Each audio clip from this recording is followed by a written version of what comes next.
Istalqani memiliki dua penggunaan. Istilah Ahlussunnah wal Jamaah memiliki dua penggunaan atau dua pengertian. Itlaqun amun,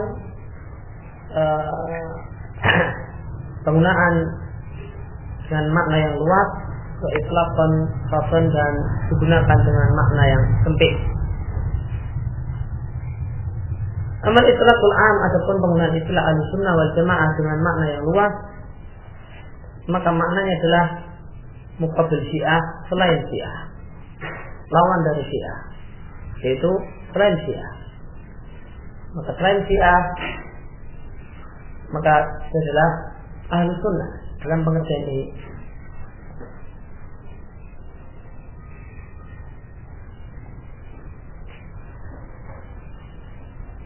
Dan inilah istilah yang dikenal oleh orang-orang awam ketika disebut Sunni, ketika disebutkan istilah Sunni, demikian juga istilah yang banyak dipakai oleh media karena mereka orang-orang awam. Mereka menyebut istilah Sunni artinya adalah bukan Syi'i.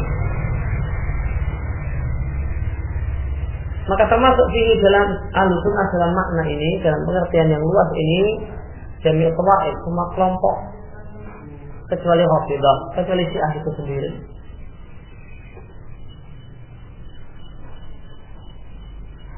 Ini Ahlussunnah dalam pengertian luas. Kemudian wa amal itlaqul khas, adapun penggunaan istilah Ahlussunnah dengan pengertian yang sempit, bahwa maka Ahlussunnah dalam pengertian yang sempit adalah muqabil, lawan atau kebalikan dari semua ahli bid'ah dan semua ahli ahwa. Ahli ahwa dia sama dengan mubtadi'ah. Mubtadi'ah disebut ahli ahwa karena mereka mengedepankan hawa nafsunya, mengedepankan logikanya daripada wahyu.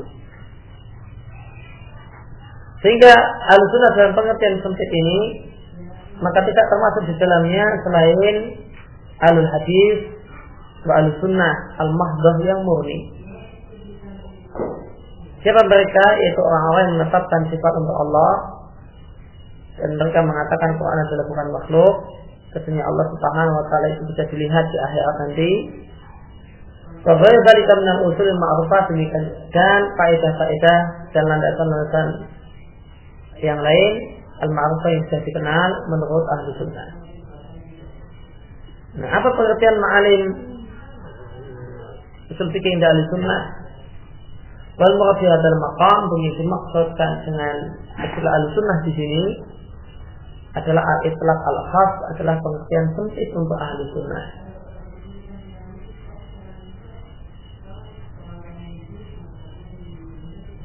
Pembagian dan penjelasan tentang dua makna Ahlussunnah dan Ahlussunnah dalam arti luas dan arti sempit disampaikan dan didapatkan tadi.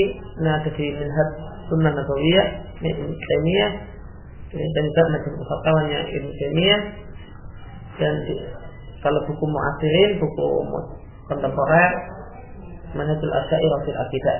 Ini kan juga Manhajul Istidlal ala Masail I'tiqad.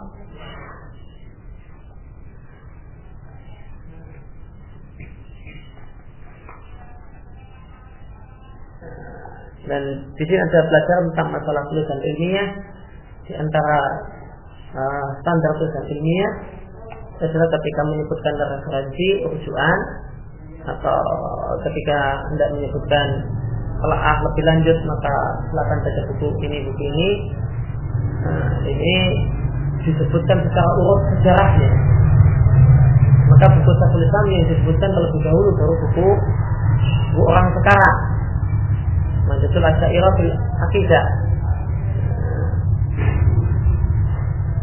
Tidak dibalik, tulisan orang sekarang disebut dulu Manhajul Asy'ariyah fil Aqidah, kemudian baru Majmu' Fatawa. Ini keliru. Ini melanggar kode etik tulisan ilmiah. Tentang kode etik tulisan ilmiah itu ketika menyebutkan referensi, nah itu jelas metodenya. Ketika menyebut catatan kaki, nah, dan di catatan kaki itu ada beberapa referensi, maka jelas metodenya, yaitu metode yang standar dipakai adalah berdasarkan sejarah wafat, adalah menggunakan sejarah wafat. Maka Maka disebutkan buku ulama makin dulu makin disebutkan karena itu makin pokok dalam masalah agama. Makin salaf itu makin ilmiah, makin kuno itu makin muktamad, makin jadi pegangan, makin otentik, makin orisinil, terus makin kuno, makin dulu. Saya nggak tahu kalau kursi lainnya bebas-bebas saja.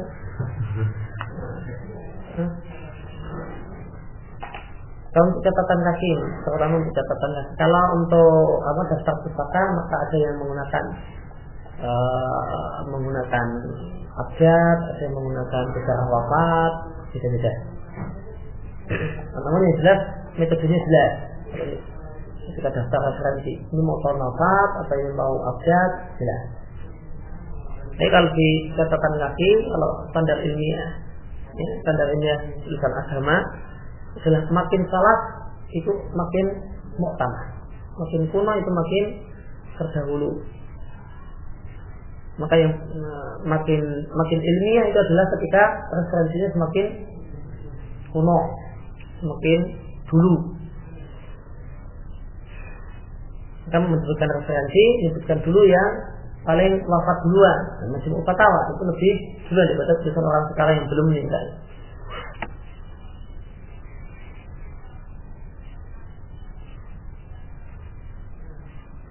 Kemudian al-murad di sunnah,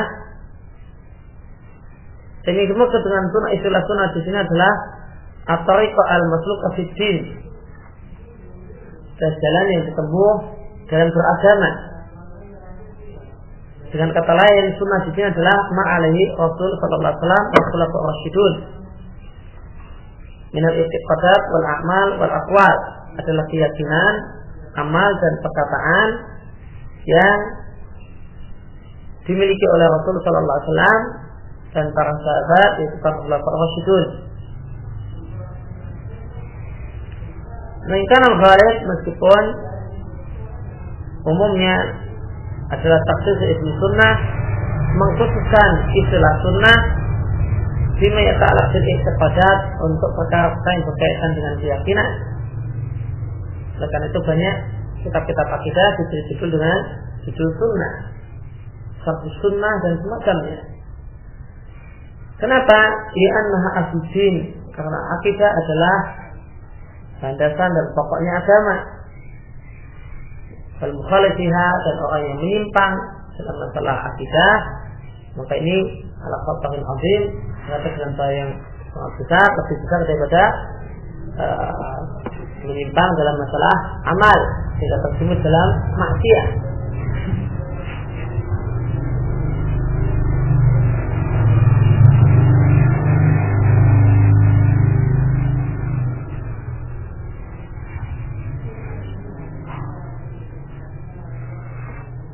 Maka definisi sunnah yang dimaksudkan di sini sejalan dengan definisi sunnah menurut bahasa. Dalam bahasa Arab, sunnah maknanya adalah tariqah, jalan.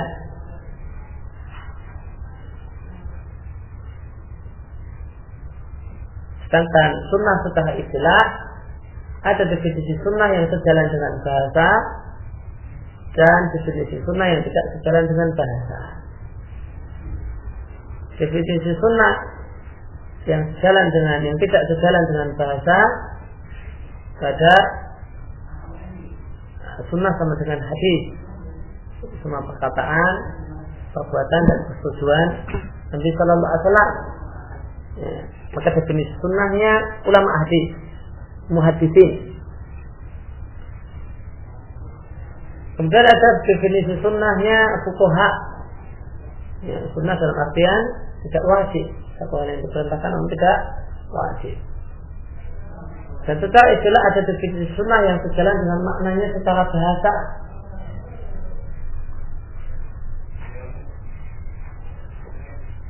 Yang disebutkan di sini yaitu i'tiqad, amal dan aqwal yang itu dimiliki oleh Nabi Sallallahu Alaihi Wasallam dan para sahabat.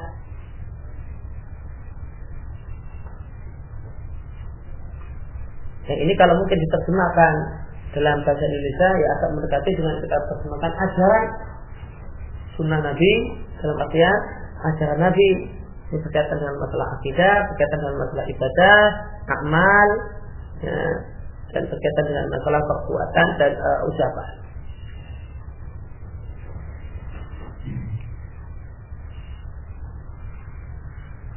Dan sering pula istilah sunnah digunakan sebagaimana di sini disampaikan oleh Ibnu Rajab di Jami' Ulum wal Hikam. Ini ketika beliau membahas hadis Irbad bin Sariyah. Biasanya istilah sunnah digunakan dalam artian akidah. Ini banyak dipakai oleh para ulama salaf dengan memberikan nama kitab-kitab akidah dengan nama sunnah, sahih sunnah, dan yang lainnya. Kenapa kok dikhususkan dari ajaran Nabi yang banyak? Kenapa dikhususkan di dalam masalah akidah? Saya sampaikan kata Ibnu Rajab, li'anna asluddin wal mukhalif fiha ala khatarin azim. Alasan yang pertama karena akidah adalah asluddin, pokok agama, dan alasan yang kedua penyimpangan dalam masalah akidah itu lebih berbahaya daripada penyimpangan dalam masalah yang lain.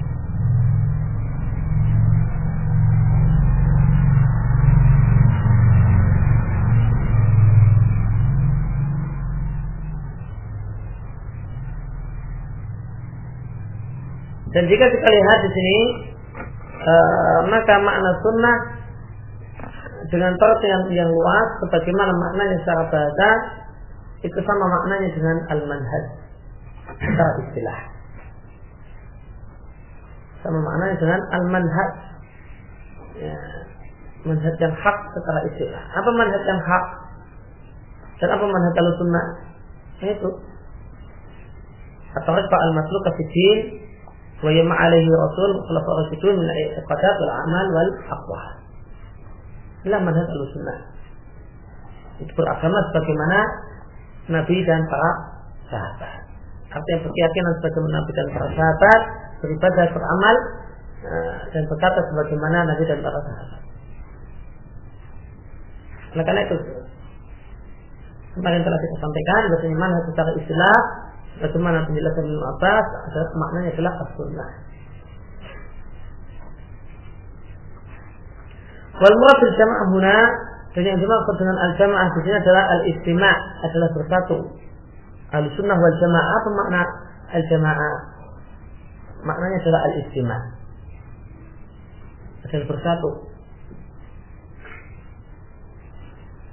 Alladzi wadidul fuqah, yang merupakan kebalikan dari perpecahan.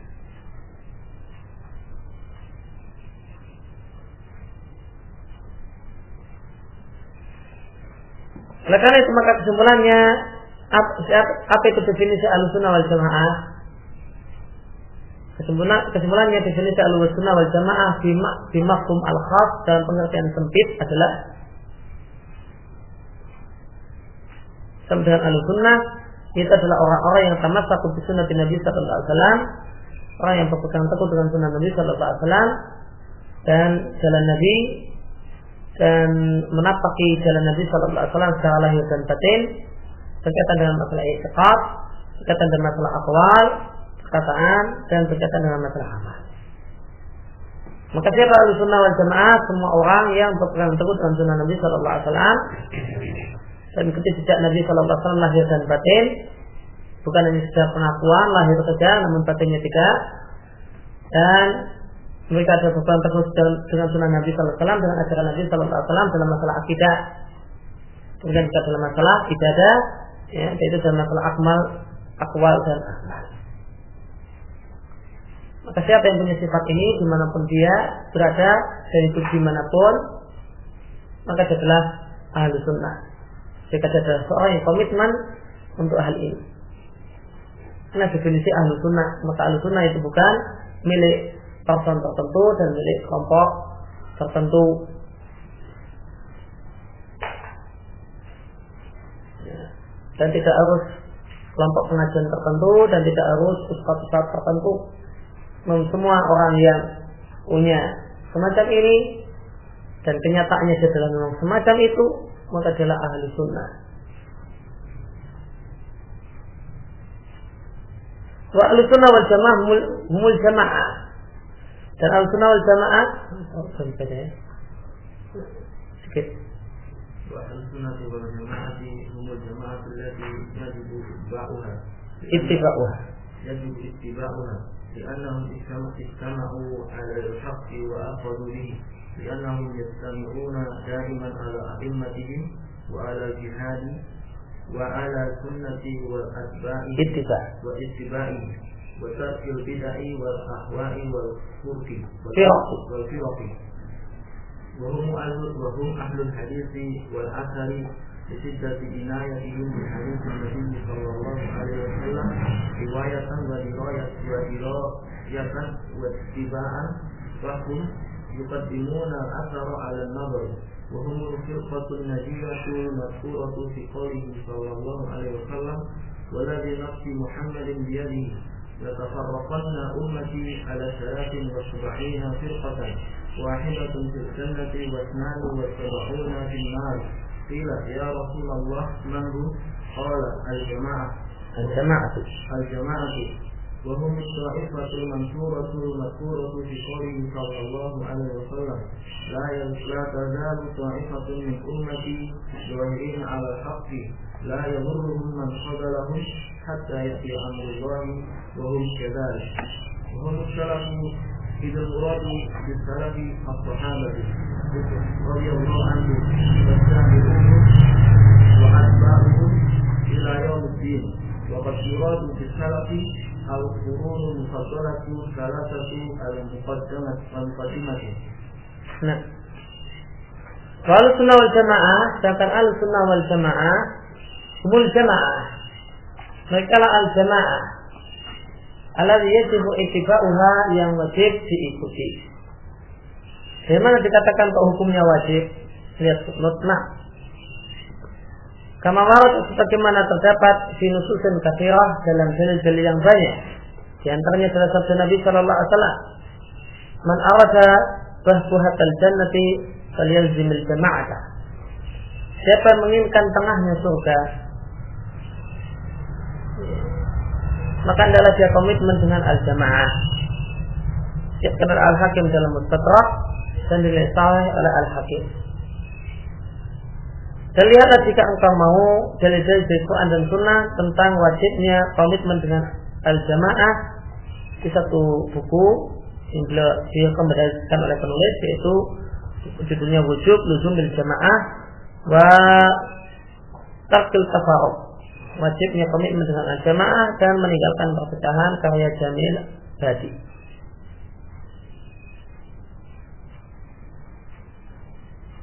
Maka berdasarkan hadis tersebut, maka wajib hukumnya mengikuti al-jamaah.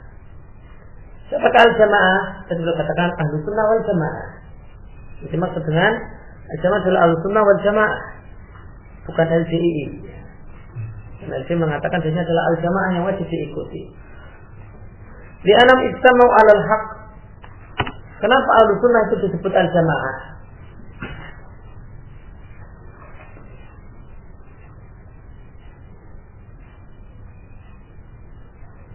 Dalam istama'u 'alal haq, karena mereka bersepakat, mereka bersatu untuk komitmen dengan kebenaran dan berpegang dan mengambil kebenaran. Oleh anam, dan juga karena mereka istama'u, mereka bersatu daiman selalu dengan para penguasa-penguasa mereka dan bersatu untuk berjihad di belakang penguasa mereka, dan bersatu untuk komitmen dengan sunnah dan ittiba, dan bersatu untuk meninggalkan bid'ah, hawa nafsu dan perpecahan. Maka kita lihat di sini, maka jamaah itu ada dua macam. Jamaah itu memiliki secara istilah, jamaah itu memiliki dua pengertian. Yaitu adalah jama'atul qulub. Jama'atul qulub, bagaimana dikatakan li'anam istama'u 'alal haqq wa akhadhu bihi. Dan dikatakan istama'u 'ala sunnah wal ittiba' wa tarkil bid'ah wal ahwa' wal firaq.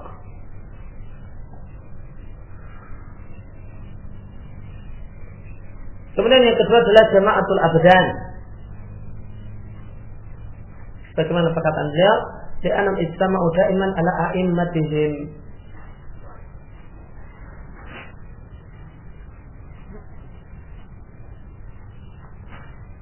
Satu, dengan penguasa mereka, yaitu mengakui penguasa muslim. Nah, yang menjadi penguasa mereka mengakuinya dan mentaatinya dan tidak memberontak kepadanya.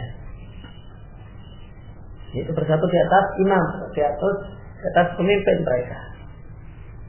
Maka ketika kita jumpai hadis dalil yang berbicara tentang masalah al-jamaah, maka perlu diketahui bahasanya jamaah secara istilah itu tidak lepas dari dua hal ini.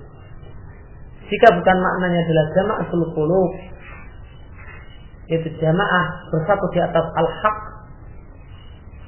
bersatu di atas al-haq, sebagaimana perkataan Ibnu Mas'ud, al-jama'atu ma wafaqal haqqa wa kunta wahdaha. Jamaah itu adalah mencapai kebenaran meskipun engkau sendirian. Karena jamaah itu adalah jama'atul qulub. Maka meskipun engkau sendirian, tidak ada temanmu, tetapi ketika engkau mencapai kebenaran, maka engkau adalah al-jamaah. Karena jamaahnya adalah jama'atul qulub. Yang bersatu adalah hati. Hati bersatu di atas al-haq. Maka meskipun sendiri maka jamaah. Karena itu al-haq, itu bersatu di atas sunnah dan ittiba, dan bersatu untuk meninggalkan bid'ah, meninggalkan semua hawa nafsu dan semua kelompok-kelompok yang menyimpang. Ini jama'atul qulub. Kemudian ada jama'atul abdan, jamaah badan, yaitu bersatu untuk menerima seorang penguasa muslim dan mentaatinya dan tidak memberontak padanya dan tidak menentangnya. Maka al-sunnah adalah al-jamaah karena mereka ketika mereka hidup di satu masa, di satu tempat dan di satu penguasa muslim, maka mereka akan mengakuinya dan menerimanya sebagai imam, sebagai penguasa, dan akan mentaatinya dalam hal yang ma'ruf dan tidak menentangnya, tidak memberontaknya meskipun dia adalah fasik. Maka mereka bersatu untuk menerima penguasa ini adalah penguasa dan mentaati penguasa ini. Kalau SBY penguasa muslim, Saya akan mengaturkannya. Di dunia ini kalau nggak muslim ya kafir. Kata menurut mazhabnya Mu'tazilah. Muslim kafir tengah-tengah.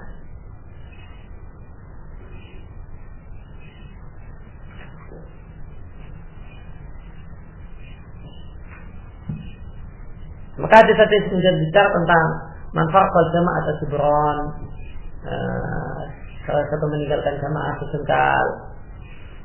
Maka maknanya adalah jama'atul abdan. Dan siapa itu memberontak kepada penguasa meskipun dikatakan meninggalkan jamaah meskipun satu jengkal, artinya meskipun dengan penentangan yang sangat-sangat remeh, maka dia telah melepaskan ikatan Islam di lehernya, misalnya. Maka di sini maknanya adalah jama'atul abdan.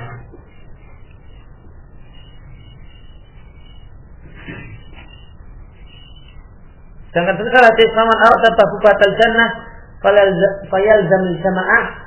Siapa yang ingin surga maka adalah panggilan dengan al-jamaah. Kenapa yang dimaksudkan? Yang mengatakan pada surga ini jama'atul qulub.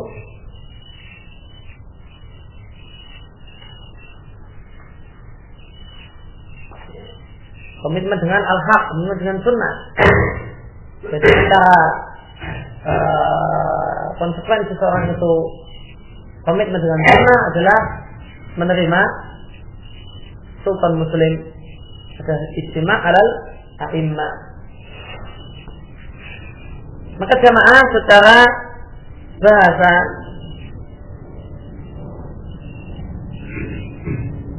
itu bisa artinya sekelompok manusia. Ataupun jamaah secara istilah, maka artinya adalah al-istima', adalah bersatu. Bagaimana dalam sebuah hadis yang dihasankan oleh Al-Albani, al-jama'atu rahmah wa furqatu adab. Al-jama'ah adalah rahmah, al-jama'ah adalah rahmah wa furqatu adab, sedangkan perpecahan adalah azab. Maka Nabi sallallahu alaihi wasallam mengatakan bahwa al-jama'ah adalah diddul furqah. Al-jama'atu rahmah wal furqatu adab. Al-jama'ah adalah rahmah, sedangkan furqah adalah azab. Maka Nabi jadikan al-jama'ah itu adalah kebalikan dari al-furqah, perpecahan. Maka al-jama'ah itu maknanya adalah al-istima', persatuan. Persatuan adalah rahmah, sedangkan perpecahan adalah azab Allah Subhanahu wa taala. Maka secara istilah jamaah adalah al-istima', kebalikan dari furqah sebagaimana dalam hadis tadi. Dan detailnya jamaah itu ada secara istilah jamaah itu ada dua macam, ada istima'ul qulub dan ada istima'ul badan. Ada jama'atul qulub dan ada jama'atul abdan.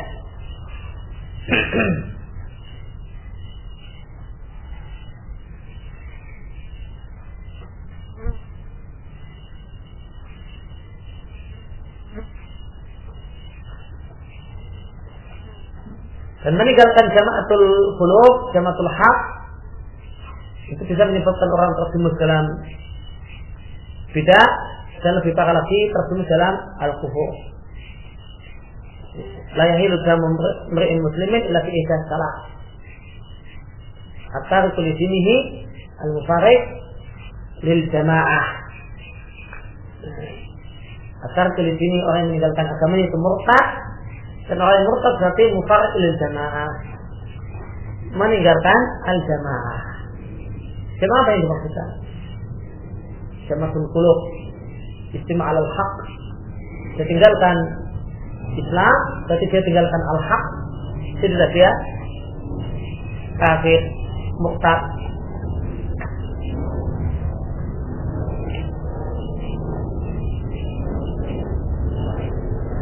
Bahwa alul hadis wal athar, mereka adalah alul hadis dan alul athar. Yang dimaksud alul hadis itu bukanlah muhaddits,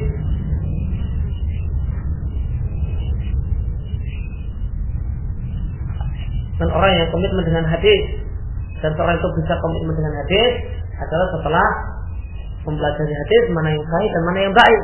Yang saya diamalkan, yang baik tidak diamalkan. Sehingga mereka adalah alul hadis dan alul athar. Kenapa? Lisyidati inayatihim, karena alul sunnah itu punya ciri sangat perhatian terhadap hadis Nabi sallallahu alaihi wasallam. Riwayatan wa dirayatan. Perhatian dari sisi riwayat, dari sisi menghafal hadis, teks hadis, wa dirayatan, dan mengkaji hadis, sahih dan dhaifnya. Maka mereka menghafal matan hadis, punya perhatian untuk menghafal teks hadis, demikian juga mempelajari status hadis, derajat hadis. Maka mereka cuma sibuk masalah itu, tidak wajibah. Mungkin mereka praktekkan, mereka amalkan.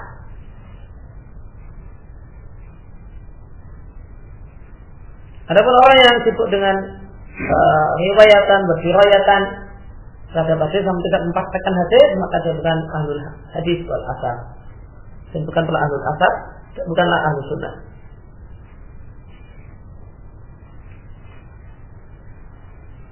Fahum yuqaddimun al-athar ala nazar, maka mereka lebih mengedepankan athar, riwayat, daripada pemikiran manusia.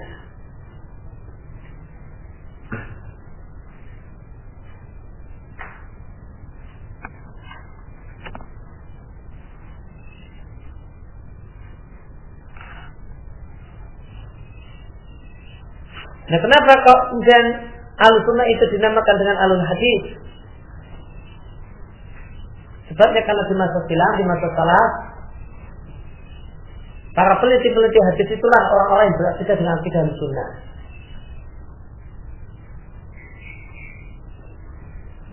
Para peneliti-peneliti hadis, para imam-imam pakar hadis, itulah orang-orang yang bekerja dengan akidah Ahlussunnah.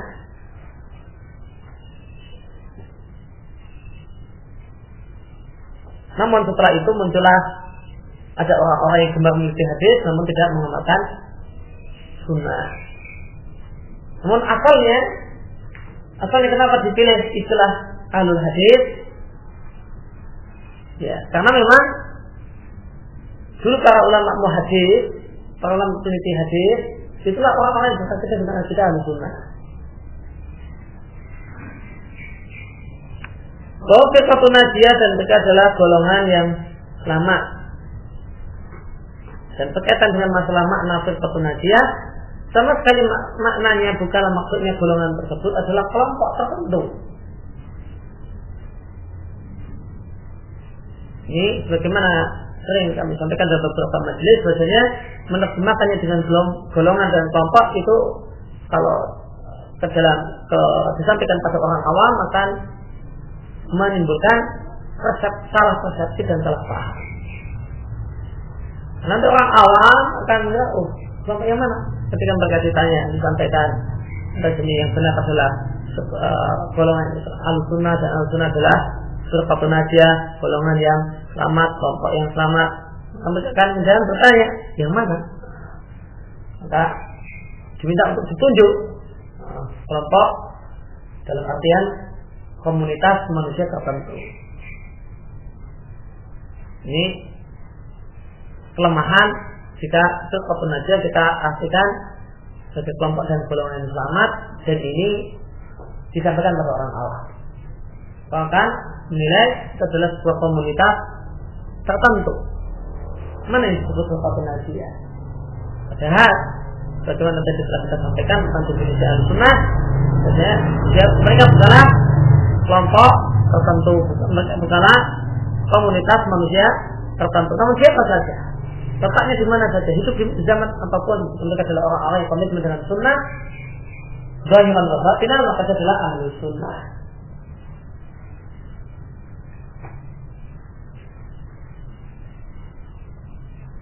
Lihat catatan Al-Mutqa yang disebutkan dalam sabda Nabi sallallahu alaihi wasallam, demi Allah zat yang jiwa Muhammad ada di tangannya, sungguh kalian akan terpecah umatku ala salasin wa sab'ina firqah, jadi 73 golongan. Jadi maksud umatku adalah umatku istijabah. Umat itu artinya golongan, kelompok manusia. Itu maknanya secara bahasa, sedangkan secara istilah umat itu ada umat Nabi sallallahu alaihi wasallam ada dua makna. Ada umat dakwah dan ada umat istijabah. Umat dakwah itu umat semua makhluk yang perlu didakwai dan wajib Nabi dakwai, yaitu semua manusia dan jin yang ada sejak diutusnya Nabi sallallahu alaihi wasallam sampai akhir zaman. Mereka semua adalah umat dakwah. Kemudian yang kedua adalah umat istijabah, yaitu orang-orang yang menerima dakwah Nabi. Orang-orang yang menerima dakwah Nabi sallallahu alaihi wasallam mau menjadi muslim atau dengan kata lain sama dengan muslim. Maka umat istijabah adalah bagian dari umat ad-dakwah. Nama yang dimaksud umat di sini jawabannya adalah umat istijabah. Ala salasin wa sab'ina firqah, menjadi 73 kelompok atau golongan atau aliran.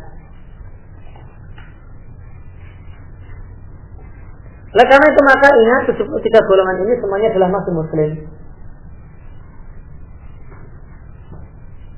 Maka mengatakan kelompok sesat itu belum tentu maknanya adalah kafir. Waitatun fil jannah, satu di surga, wasintani wa sab'una fil nar, sedangkan 72 adalah di neraka.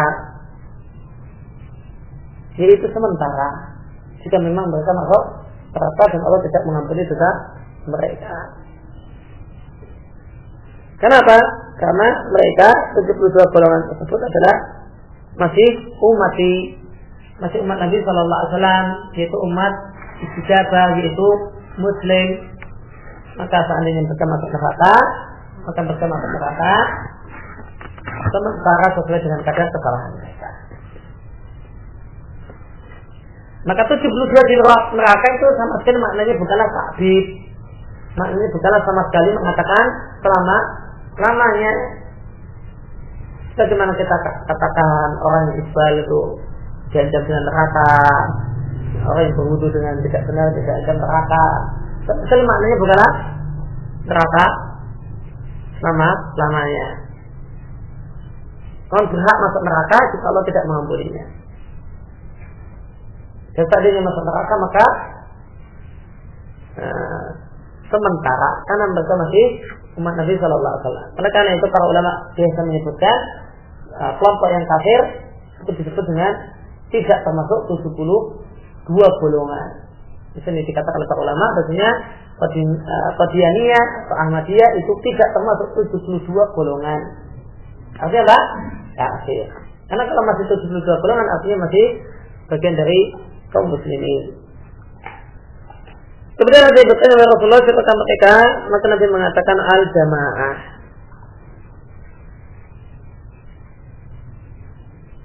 Dia suatu tempat.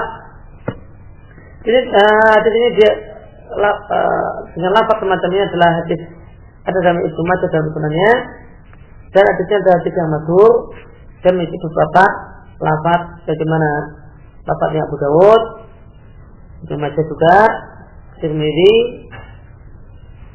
Dan di sini dinilai sahih oleh Ibnu Taimiyah. Bagaimana lihat Majmu' Fatawa, demikian juga disahihkan oleh Al-Albani sebagaimana istilah sahihah. Beli istizadah dan untuk lebih lengkap, lebih luas mengetahui turuk hadal hadis, jalur-jalur, sanad-sanad hadis ini dan riwayat-riwayatnya dan penjelasan para ulama tentang hadis ini. Undur maka lihatlah idhofah di samping dua marji yang lewat, dua referensi yang lewat. Silakan baca juga Sifatul Ghuraba karya Salman Auda. Demikian juga Nafsul Ummah fi Tamil Hadis Istiraqil Ummah karya Salim Al-Hilali dan Darul Irtiyad an Hadis Ma'ana ini Al-Yawm wal Ashab alaihi karya lahu karya Salim Al-Hilali aidan juga.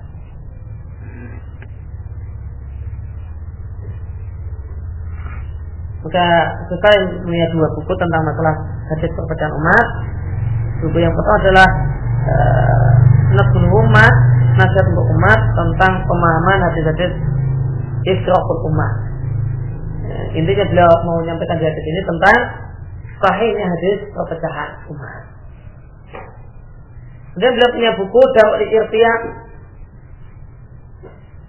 mencegah keraguan-keraguan tentang hadis, yaitu tambahan makna alaihi yaum wa ashab, khusus tentang masalah berbicara secara spesifik khusus untuk tambahan makna alaihi yaum wa ashab. Apakah itu sahih atau hasan atau dhaif? Maka ada sebagian ahli ilmi yang mendhaifkan secara sanad, mendhaifkan. Jadi tambahan manhum al-jamaah kemudian dikatakan manhum, kemudian dikatakan makna alaihi yaum wa ashab. Sebagai ahli ilmi yang melemahkannya secara sanad meskipun maknanya tidak dilakukan benarnya. Namun secara sanad ada sebagian ahli ilmi yang mendhaifkannya sebagaimana saya Amru Abdul Mun'im Salim mendhaifkan hadis Tirmidzi itu makna alaihi yaum wa ashab. Dan Salim bin Aib menulis buku ini untuk membantah pendapat yang mendhaifkan tambahan makna alaihi yauma wa ashab.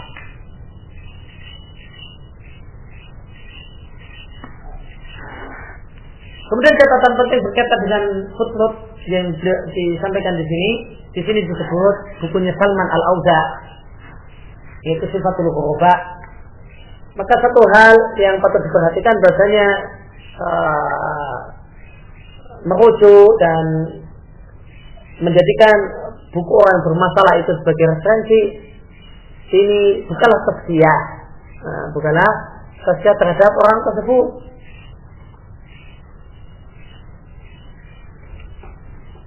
Maka berkaitan dengan menyebut referensi, menjadikan salah satu referensi adalah buku orang yang bermasalah. Ada dua sikap manusia yang berlebihan dalam masalah ini. Yang pertama, dia menjadikan ini berarti tazkiyah, berarti dia adalah orang yang bagus akidahnya, orang yang bagus pemahamannya. Kemudian ada lagi yang kemudian memiliki pemahaman, kalau dia menjadikan bukunya si fulan sebagai referensi, maka si penulis ini ikut juga bermasalah karena dia menyebutkan bereferensi dengan buku bermasalah. Maka penulisnya jadi ikut bermasalah. Kenapa? Karena referensinya buku orang yang bermasalah. Dua sikap tentang masalah referensi ini dua-duanya adalah satu hal yang keliru. Yang benar adalah menyebutkan referensi buku tulisan orang yang bermasalah itu bukan tazkiyah kepada penulisnya, tazkiyah terhadap bukunya. Buku ini dalam masalah ini buku ini adalah bagus untuk membahas tentang masalah ini. Dan bagusnya satu buku bukan tidak berarti seluruh buku penulis tersebut adalah bagus.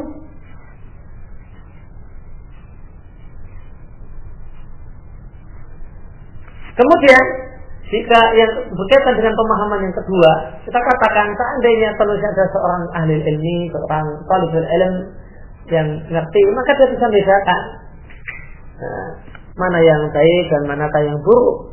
Dan pada asalnya boleh jadi satu buku itu buku bermasalah, bukunya bukannya penulisnya, bukunya bermasalah. Namun di sana ada faedah dari buku-buku tersebut, yang ada pada buku-buku tersebut, maka boleh diambil dan boleh dibaca oleh orang yang memang punya ilmu. Bagaimana kita lihat banyak para ulama yang ketika menulis kemudian merujuk pada buku Ihya Ulumuddin.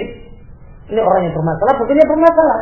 Namun buku Ihya Ulumuddin tidak lepas dari banyak faedah.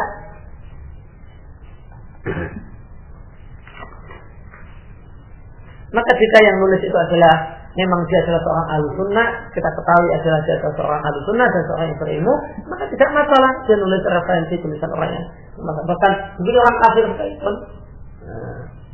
Karena dia bahas satu masalah, di sini referensinya orang kafir masa kita tutup-tutupi. Ini bukan perkataannya si fulan, namun perkataan saya, pada itu tulisan orang lain.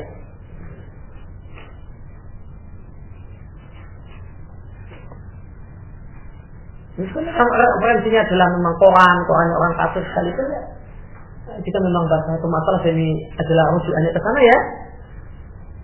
Selain ia ditulis dan itu tidak menyebabkan cacat penulisnya. Jika maka hukum orang itu adalah orangnya, hukum orang itu adalah orangnya. Dia adalah penulisnya ada penulis ya orangnya yang dilihat. Maka di antara penyakit umat ini adalah dalam menghukumi bidunun wal auham, menilai seseorang dengan praduga. Ya, penulisnya seorang ahlussunnah, kemudian ketika dia referensinya sama auham. Berarti kemudian ada ron, kemudian ada ron kan? Ini bukan penilaian, kemudian ini orangnya bermasalah.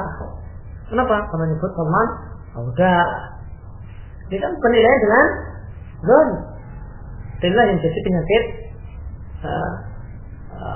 umat ini sekarang. Yaitu menilai seseorang, menilai person itu penilaiannya dengan adzunun wal auham, dengan praduga.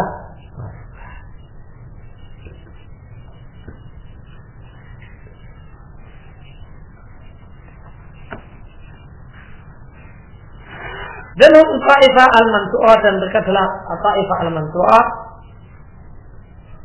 maka tidak ada beda antara Firqah Najiyah dengan Ta'ifah al-Mansurah. Bagaimana telah kita singgung dalam pertemuan yang lewat. Bahkan para ulama pensiap Mu'tazilah tidak membedakan antara istilah Firqah Najiyah dan Ta'ifah Mansurah. Bagaimana Ibnu Rajab kembali di Fathul Ghurba Al-Hali Ahlul Ghurba. Demikian juga disyaratkan oleh Syekhul Islam Ibnu Taimiyah di Aqidah Wasithiyah. Di muqaddimahnya beliau mengatakan hadhihi aqidatul firqatin najiyatil mansurah. Di Aqidah Wasithiyah di muqaddimahnya Syekhul Islam mengatakan hadhihi aqidatu firqatin najiyatil mansurah. Ini adalah aqidah firqatun najiyah, ini adalah aqidah firqah al-mansurah, yaitu taifah mansurah. Maka tidak ada beda antara firqatun najiyah dan taifah mansurah. Maka al-sunnah itu disebut dengan firqatun najiyah. Kenapa? Karena mereka selamat dari dua hal. Selamat dari kesesatan di dunia dan selamat dari neraka di akhirat. Kemudian mereka disebut taifah mansurah, golongan yang diberi kemenangan, diberi pertolongan. Bagaimana sabda Nabi sallallahu alaihi wasallam, la tazalu ta'ifatun min ummati, tidaklah henti sekelompok dari umatku, yaitu umatku istijabah, zahirin alal haq, zahir di atas al-haq. Zahir di atas al-haq di sini memiliki dua penjelasan, dua makna, sebagaimana kata Ibnu Hajar di Fathul Bari. Pertama maknanya adalah zahir, adalah maknanya ghalibin, orang-orang yang menang. Mereka adalah orang-orang yang menang di atas kebenaran. Makna yang kedua, zahir di sini artinya adalah terang-terangan, tidak sembunyi-sembunyi. Terang-terangan di atas kebenaran, tidak sembunyi-sembunyi.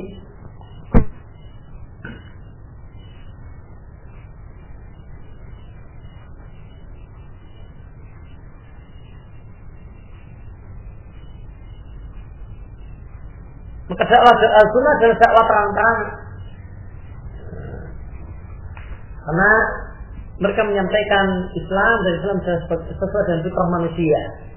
Maka tidak ada yang perlu ditutup-tutupi, tidak ada yang perlu disembunyikan.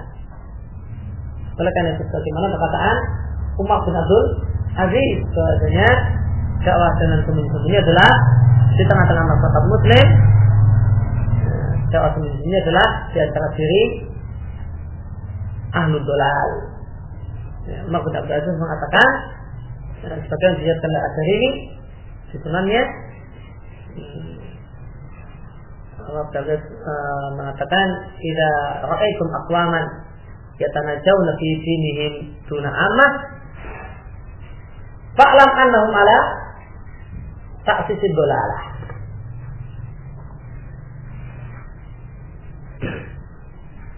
Jika engkau lihat aqwaman ada sekelompok orang yatanajawna fi dinihim, yang membicarakan agama dengan bisik-bisik, membicarakan agama dengan bisik-bisik, dunal ammah, tanpa ingin diketahui oleh banyak orang. Fa'lam annahum ala ta'sisid dolalah, maka ketahuilah bahwa mereka berada di atas asas kesesatan. Maka berkatakan asas kesesatan adalah dakwah sembunyi-sembunyi di tengah-tengah masyarakat Muslim. Jika ada orang yang beralasan dengan dakwah sembunyi-sembunyi yang dipaksakan oleh Nabi Sallallahu Alaihi Wasallam, maka jawabannya ini adalah berlaku di masyarakat kafir.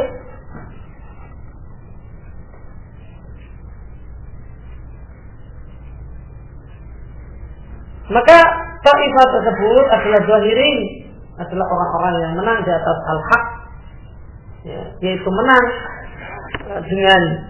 dengan senjata ketika mereka perang, dan menang dengan hujah jika situasinya bukan situasi perang.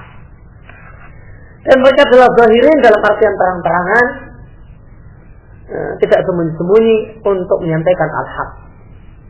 La yadurru man khadalahum, tidaklah membahayakan mereka orang-orang yang tidak menolong mereka. Khadal itu adalah membiarkan orang yang terzalimi, orang yang dengan tidak membantunya, tidak membantu orang-orang yang terzalimi. Maka tidaklah membahayakan mereka man khadalahum, orang-orang yang tidak menolong mereka, adanya orang-orang yang tidak mau menolong mereka hatta ya'ti amrullah, Jika datanglah ketetapan Allah. Yang dimaksud ketetapan Allah adalah setiapnya angin lembut sutra dan wangi kasturi di akhir zaman yang akan mewafatkan semua orang yang beriman. Sehingga tidaklah terjadilah kiamat kecuali ala syiraril khalqi, pada sejelek-jelek makhluk. Wa hum ala kadzalik, dan mereka tetap semacam itu. Hadis ini dijelaskan oleh Muslim di catatan kaki. Hadis ini dijelaskan dari jalan-jalan yang banyak dengan lafaz-lafaz yang berbeda-beda. Silakan lihat pembicaraan tentang kandungan isi hadis ini dalam silsilah sahih karya Al-Albani.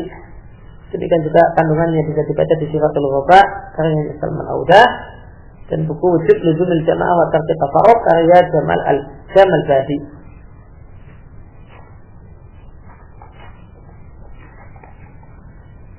Dan mustalah, dan mereka adalah as-salaf. Al-sunnah itu nama lainnya adalah as-salaf. Maka tidak benar orang yang mengatakan orang sekarang tidak boleh disebut salaf. Al-sunnah sekarang tidak boleh disebut salaf, namun yang sebutannya adalah salafi.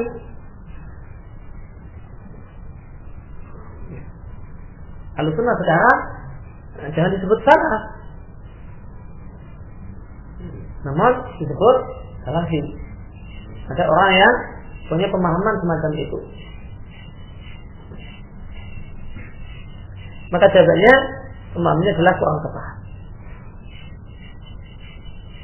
Boleh menyebut dengan sebutan salaf, karena memang nama lain Ahlussunnah adalah as-salaf. Maka jika kita katakan dia itu salaf dalam artian dia itu Ahlussunnah, maka benar. Karena salaf itu memiliki dua makna. Ada makna luas dan ada makna sempit.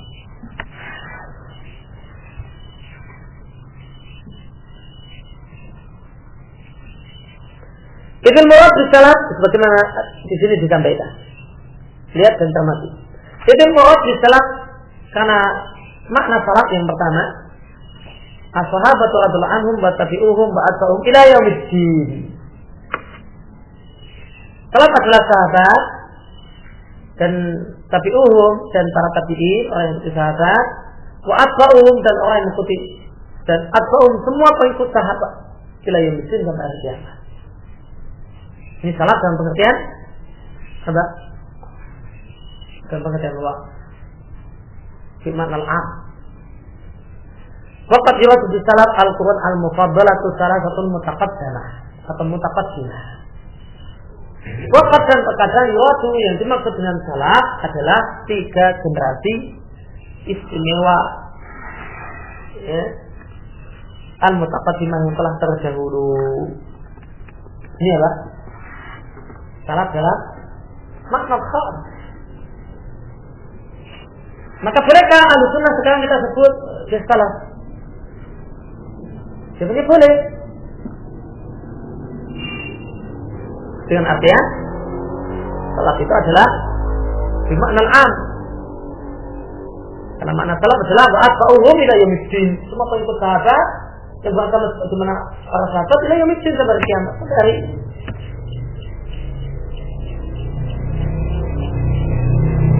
dan ini yang dimaksud dengan ketika kita katakan dia salaf. Kalau kita maksudkan dia adalah Ahlussunnah, dia adalah orang yang mengikuti jalan sahabat dalam beragama. Maka boleh dan tidaklah salah mengatakan salah untuk orang yang memang benar-benar Ahlussunnah. Oleh karena itu, maka berdasarkan penjelasan ini tidaklah tepat sebagian orang yang berpendapat bahwasanya tidak ada istilah salaf di masa sekarang. Ya, kalau masa sekarang adanya salafi. Ya, kita katakan boleh mengatakan salaf jika maknanya adalah salaf dan makna al-'am. Dan boleh pula mengatakan salafi dan di sini salafnya bermakna khas. Kalau kita disebut ada seorang Ahlussunnah sekarang kita katakan dia salafi, maka salafnya maknanya Pak ya, sahabat. Jadi kalau boleh tidak kita katakan seorang Ahlussunnah, kita katakan asal. Dan di sini salamnya maknanya am. Maka salat secara bahasa asli orang terdahulu, sedangkan salat secara istilah itu memiliki dua makna. Ada bermakna am dan ada bermakna khas. Bermakna khas adalah 3 generasi istimewa yang merupakan 3 generasi awal Islam. Secara khusus, wabil khusus adalah as-sahabah. Sedangkan bermakna am adalah semua orang yang berakidah dan beragama dengan agamanya, dengan cara beragamanya Ahlussunnah ila yaumiddin. Referensi untuk pembagian salat bermakna am dan bermakna khas disebutkan oleh penulis ada di Majmu' Fatawa, ada di buku Ahlussunnah wal Jamaah.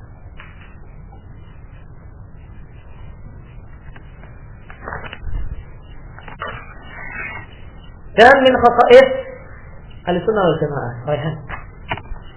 ومن خصائص أهل السنة والجماعة أنه ليس لهم مطبوع أنه ليس لهم مطبوع يتعصبون له إلا رسول الله صلى الله عليه وسلم وهم أعلم الناس بأقواله وأفعاله وأعظمهم تمييزا بين صحيحها وسقيمها أنهم جعلوا الكتاب والسنة إمامهم وطلبوا الدين من كبالهما وما وقع لهم من مقولهم وخواذرهم وآرائهم وأرادوه على الكتاب والسنة فإن وجدوه موافقا لهما قبلوه وشكروا الله حيث أراهم ذلك ووفقهم له وإن وجدوه مخالفا لهما تركوا ما وقع لهم وأقبلوا على الكتاب والسنة ورجعوا بالتهمة على أنفسهم فإن الكتاب والسنة لا يهديان إلى الحق ورأي الإنسان قد يكون حقا وقد يكون حقا وقد يكون باطلا أنه ليس لهم لقب يعرفون به ولا نسبة ينتسبون إليها كما قال بعض الأئمة وقد سئل عن السنة فقال السنة ما لا الإثم له سوى السنة وأهل البدع ينتسبون إلى المقابلة تارة وإلى القائلين تارة وأهل السنة بريئون من هذه النسب كلها وإنما نسبتهم إلى الحديث والسنة. Nah, pemin khasa'is di antara karakteristik Ahlussunnah wal Jamaah. Artinya apa? Ciri Ahlussunnah, ciri salafi. Bagaimana ciri seorang Ahlussunnah dan ciri apa saja ciri Ahlussunnah dan apa saja ciri seorang salafi dan ciri seorang salaf. Ketika dia seorang Ahlussunnah maka akan ada pada dirinya ciri-ciri berikut ini. Namun ini bukan semua ciri, namun ada sebagian ciri. Yang pertama adalah matbu'. Seorang Ahlussunnah mereka tidaklah mengikuti seseorang yang diikuti, dan mereka ta'assub dengannya kecuali Rasulullah sallallahu alaihi wasallam. Mereka manusia yang mereka fanatik cuma satu, yaitu Rasulullah sallallahu alaihi wasallam. Maka katanya Ahlussunnah namun fanatik dengan fulan dan fulan. Maka ini tidak ada pada dirinya salah satu karakteristik dan ciri khas Ahlussunnah. Ahlussunnah yang sebenarnya adalah fanatiknya hanya kepada Rasulullah sallallahu alaihi wasallam. Manusia fanatik cuma Rasulullah sallallahu alaihi wasallam. Selain itu mereka katakan ya mungkin benar, mungkin salah. Apa beratnya kita katakan sebulan salah daripada kita katakan Nabi salah. Dan sebagian orang berat untuk mengatakan bulan salah, namun tidak berat untuk mengatakan Nabi salah. Dan sebagian orang lebih parah lagi, berat untuk mengatakan orang kafir salah, dan lebih ringan untuk mengatakan Nabi keliru. Wahum a'lamun nasi fi aqwali wa ahwalihi. Dan mereka adalah manusia yang paling mengerti tentang bagaimanakah perkataan Nabi, hadis Nabi, dan bagaimanakah sikap-sikap dan keadaan-keadaan Nabi. Dan mereka adalah orang yang paling semangat untuk membedakan manakah hadis yang sahih dan manakah hadis yang baik.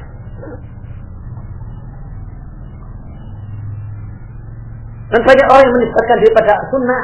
Secara teori mereka mengatakan manusia kami fanatik adalah Nabi Sallallahu Alaihi Wasallam, namun secara praktek di lapangan seringkali nampak adanya orang-orang selain Nabi Sallallahu Alaihi Wasallam yang mereka fanatik. Tidak berat bagi mereka mengatakan sebulan salah daripada mengatakan Nabi salah. Ini sabda Nabi kemudian diotak-atik. Dalil yang ada yang jelas diotak-atik agar tidak bertentangan dengan perkataan bulan. Kemudian yang kedua mereka menjadikan kitab dan sunnah sebagai pemimpin mereka, dan mereka mencari agama min qibali lima, dari arah Quran dan sunnah. Mereka tidaklah menjadikan sumber agama mereka pikiran manusia, apalagi jika orang kafir, jika para ahli filsafat atau orang-orang yang tidak tahu agama. Namun mereka mencari agama mereka, mengambil agama mereka dari mana? Dari Quran dan sunnah, bukan dari perkataan manusia dan perasaan manusia, apalagi omongan orang kafir. Wa ma waqa'a lahum min ma'qulihim, dan apa yang terbetik pada diri mereka min ma'qulihim berupa satu logika, wa khawatirihim atau lintasan perasaan, wa ara'ihim dan satu pendapat. Maka logika mereka, perasaan mereka, pendapat mereka radu ala kitab sunnah, mereka timbang dengan Quran dan sunnah. Jika mereka jumpai bahasanya pendapat mereka atau perasaan mereka itu ternyata cocok selama dengan Quran dan sunnah, maka mereka menerimanya dan bersyukur pada Allah, karena Allah telah menunjukkan kepada mereka satu pendapat yang sesuai dengan Quran dan sunnah, dan memberikan taufik kepada mereka untuk itu. Jika mereka jumpai pendapat mereka menyelisih Quran dan sunnah, maka mereka tinggalkan apa yang terlintas pada diri mereka, dan mereka menghadapkan diri mereka pada Quran dan sunnah. Bahwa jauh dituhmah, dan mereka kembalikan tuduhan itu kepada diri mereka sendiri. Pikiran saya yang salah, pendapat saya yang keliru, Quran sunnah yang benar. Karena Quran dan sunnah tidak memberikan petunjuk kecuali kepada kebenaran, sedangkan pendapat manusia terkadang benar dan terkadang keliru.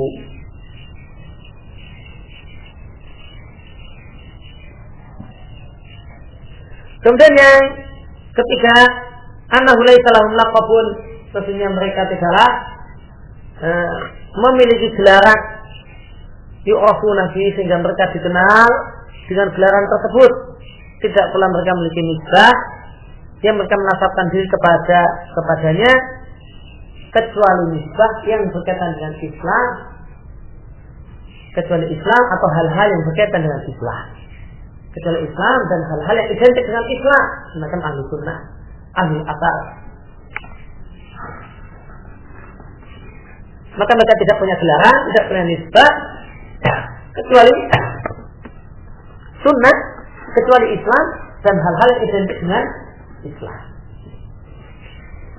Bagaimana dikatakan oleh Ba'dul A'imah, sebagian imam, yaitu kepada Imam Malik bin Anas rahimahullah, dia mengatakan waqad su'ila ahli sunnah, dia ditanya apa ciri ahli sunnah. Kata Imam Malik rahimahullah ta'ala, dia katakan as-sunnatu man la isma lahu siwa sunnati. Yang namanya ahli sunnah adalah yang tidak punya nama kecuali sunnah itu sendiri.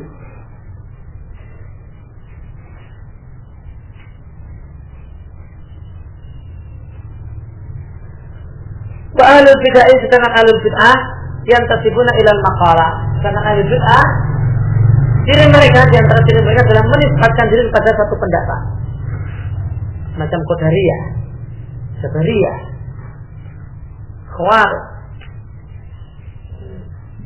Mu'tazilah. Mereka menisbatkan diri pada pendapat. Tarotan demikian terkadang, wa ilal qaili tarotan, dan kepada orang yang punya pendapat.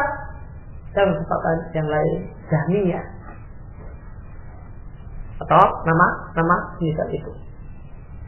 Sedangkan Ahlussunnah bari'un min hadin nasabi, berlepas diri dari nisbah ini seluruhnya, karena nisbah mereka hanya kepada hadis dan kepada as-sunnah. Dan kita selesaikan ya. Amin.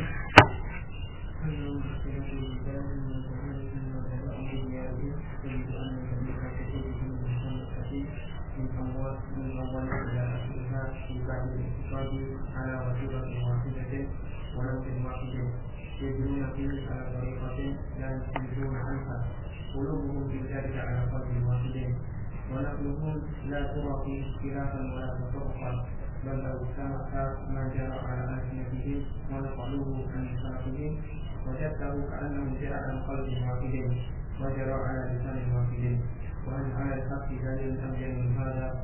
قال الله تعالى أفلا يتدبرون القرآن ولو كان من عند غير الله لوجدوا فيه اختلافا كثيرا.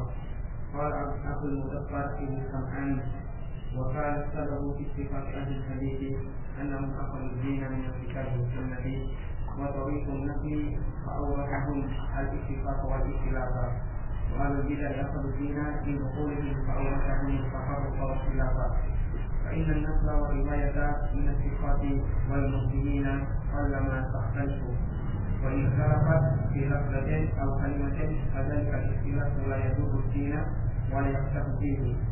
وأما المأكولات والخواطر والآراء فقلما تتفق، فالأصل كل واحد ورأيه وخاطره يري صاحبه غير ما يري الآخر. الخامس أنه مصدر بين الإبراهيم Anak mereka meskipun ikhtilaf berbeda negeri mereka dan zaman mereka dan berjauhan kampung mereka, tadi kita jumpai semua buku mereka yang ditulis dari yang pertama sampai yang terakhir, jika itu adalah buku dalam masalah i'tiqad, dalam masalah akidah, ala watiratin wahidatin, dalam model yang sama dan dalam bentuk yang sama, model yang sama. Yajruna fihi, mereka bersikap dalam masalah i'tiqad ala tarikatin, di atas satu metode, satu jalan, la yahiduna anha, yang mereka tidak menyimpang darinya. Maka qulubum, hati mereka dalam masalah i'tiqad ala qalbin wahidin, adalah satu hati. Dan nukilan mereka la tara fihi, tidaklah kau lihat padanya perbedaan, apalagi perpecahan. Bahkan seandainya engkau kumpulkan semua yang keluar dari lisan mereka dan yang mereka nukil dari salaf mereka, maka niscaya akan kau jumpai seakan-akan itu adalah datang dari satu orang saja, wajar dan diucapkan oleh satu lisan saja. Wa alal haq dalilun abyan min hada, apakah ada dalil yang lebih jelas untuk menunjukkan sebuah kebenaran melebihi hal ini? Jawabannya tentu tidak. Sebagaimana firman Allah, apakah mereka tidak merenungi Al-Quran? Seandainya dia datang dari selain Allah, maka mereka akan temukan dalam Al-Quran itu perbedaan yang banyak. Maka satu akidah yang berasal dari Allah, maka akidahnya akan sama, tidak ada perbedaan.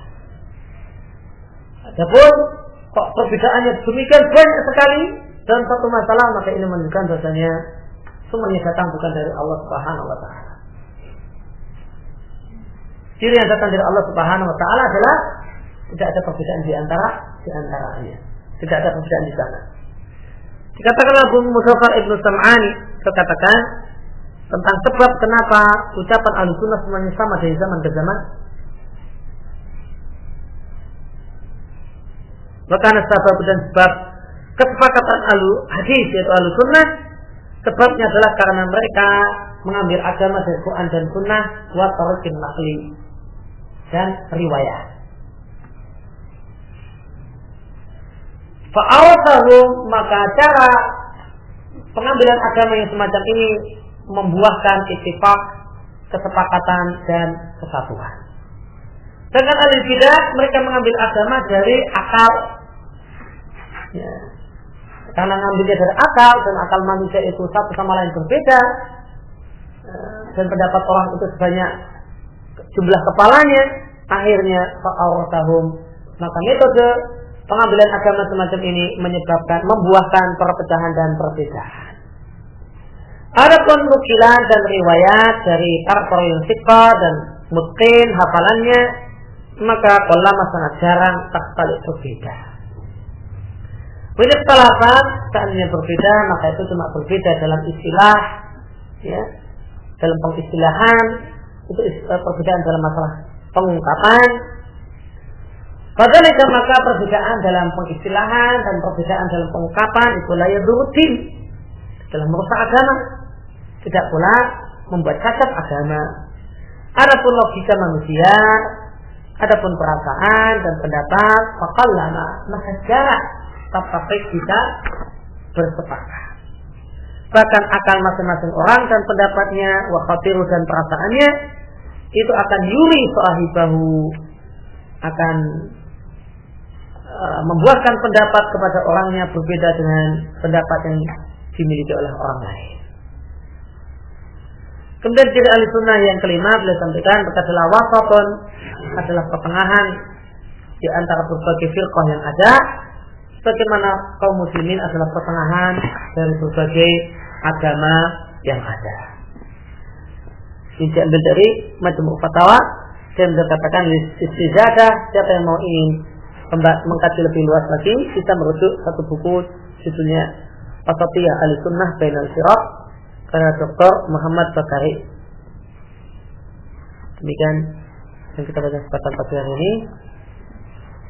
Saya untuk besok pagi insya Allah libur dulu, ada acara. Kita lanjutkan di hari Rabu dengan Al-Furqan dan Al-Rahman wa Al-Syafa. Sallallahu ala nabiyina Muhammadin wa ala alihi wa sahbihi wasallam. Tabaraka alhamdulillahi rabbil alamin.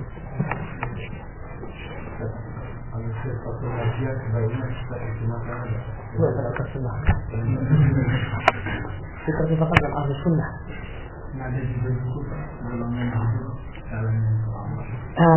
Diterjemahkan jalan yang selamat. Jalan, bukan kelompok.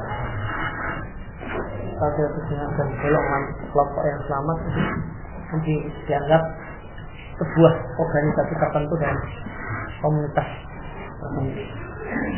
Ini lebih tepat diartikan jalan yang selamat.